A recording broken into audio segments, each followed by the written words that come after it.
Wikileaks founder Julian Assange has been holed up in the Ecuadorian embassy in the UK for the past 9 months, but that hasn't dampened his political aspirations.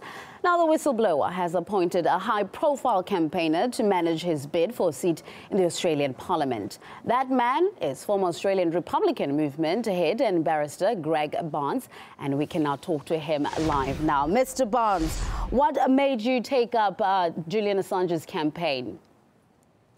Well, I've had a long-standing interest in Julian Assange's campaign from a legal perspective because of the way in which he's been appallingly treated by the Australian government. I've also had an interest in the sorts of values that Julian Assange brings to the Australian political landscape. That is greater transparency in decision-making, an examination of the way in which the state in Australia is encroaching on the rights of individuals. They're the sorts of issues which do concern Australians, and the current political parties in Australia don't address either of those issues.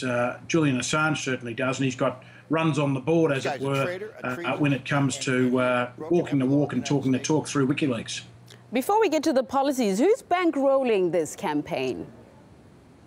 Well, look, they're matters for the Wikileaks party, which is currently being established. But what I can say to you is that there are no multimillionaires bankrolling this campaign, to my knowledge. This is a campaign that will be put together by those who are enthusiastically volunteering their time. We'll be using a lot of volunteers on the campaign. It'll be a very small paid campaign team.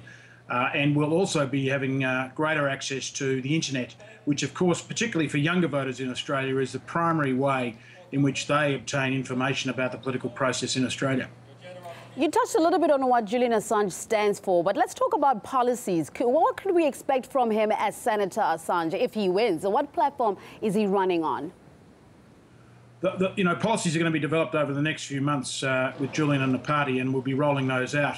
But what I can say at this point is that he certainly stands for, in the Australian Senate, which is effectively the House of Review in the Australian parliamentary system, using that more effectively to keep government honest about what it's doing.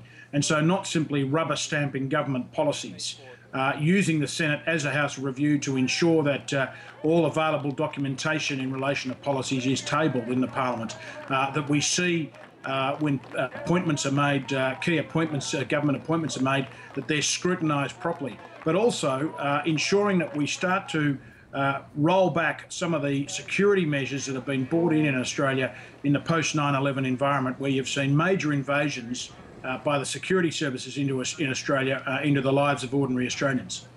Given Julian Assange's difficult legal situation, what do you think his chances are of winning his bid for the Senate? I think he's got a very good chance. In Australia, and there are 6 senators who will be elected out of Victoria, one of the states in Australia. He's got to get 14.29% of the vote in order to get elected. Now, with a preferential system, which is other parties preferencing Julian Assange, if he gets 6 to 7% of the raw vote, he's going to get elected.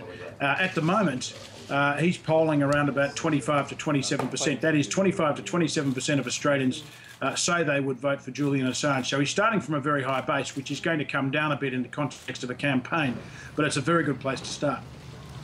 I think a lot of people are thinking this. If Assange does win, is successful, could that eventually help him receive some kind of legal protection?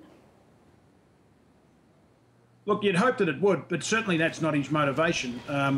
However, the Australian government would be left in a position after the September election here where it had a person who'd been elected to the Senate by the people of Victoria, and the Australian government is not lifting a finger to help that person come back to Australia. I think it would be incumbent upon the Australian government to exercise the diplomatic and political capital that it has got with Stockholm, with London and with Washington to ensure that Julian Assange can rightfully return home and take his place in the Senate.